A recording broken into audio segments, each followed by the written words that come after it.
Greetings. Hope everyone's doing well on this cold November week.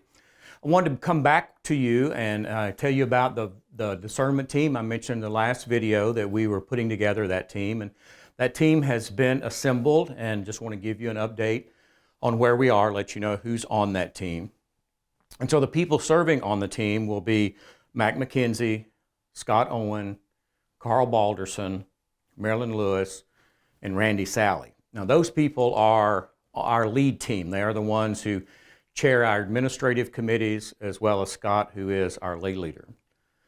And then in addition to those people, we'll have 12 total, and so the others are Andy Bates, Matthew Feltner, Daryl Whitmer, Dottie Gohagen, Ronnie Evans, Terry Giltner, and Kathy Cachado from Eastwood. And what I wanted to do with this team was get somebody from each of the adult Sunday school classes as well as the Eastwood campus. Because what's going to happen in this discernment time is that there's going to be a significant engagement between the congregation and the discernment teams, going back and forth with information. And one of the best ways to do that is through the Sunday school class. We get in touch with a lot of people that way. The discernment team has been formed, and we're set for our first meeting, which will be this Thursday, November the 17th. Also, Doug Stillwell, Reverend Doug Stillwell, will be leading that team. I'll be at the meetings to answer questions, but I felt it was better that if somebody besides me led this process. So Reverend Stillwell will be the one leading this process. Once they meet on Thursday, they'll be setting their own meeting schedule after that. And there will be contact between us and you all as we go along, letting you know what's happening at each of their meetings. So that team's been formed. That's kind of where we are at this point as they're coming up on their first meeting. Now, let me share with you how we got here.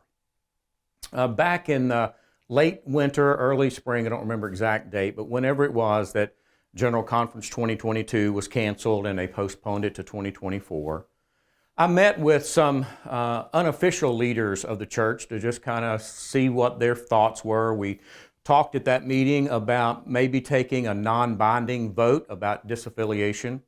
I took that idea to the lead team, and the lead team decided that probably wasn't the step that we needed to take. I then invited myself, or asked Sunday school classes if I could come and speak to them. I had two classes take me up on that, Koinonia and New Covenant. And then as I spoke with them, there were a lot of questions asked, but there wasn't any real sense of urgency that we needed to do anything. And it kind of carried through the spring and summer and into early fall that way, with not much talk, not much going on. Every month the lead team would talk about it, but didn't feel any sense of urgency. And then at late September, early October, some folks started coming to me with this sense of urgency that we needed to do something.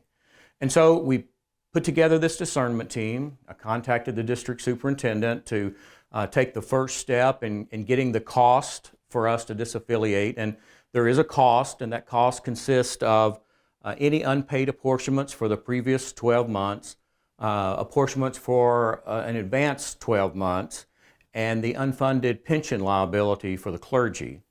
And for us, that figure ends up being about $440,000. There is some chance that that'll change a little, but not any drastic amount.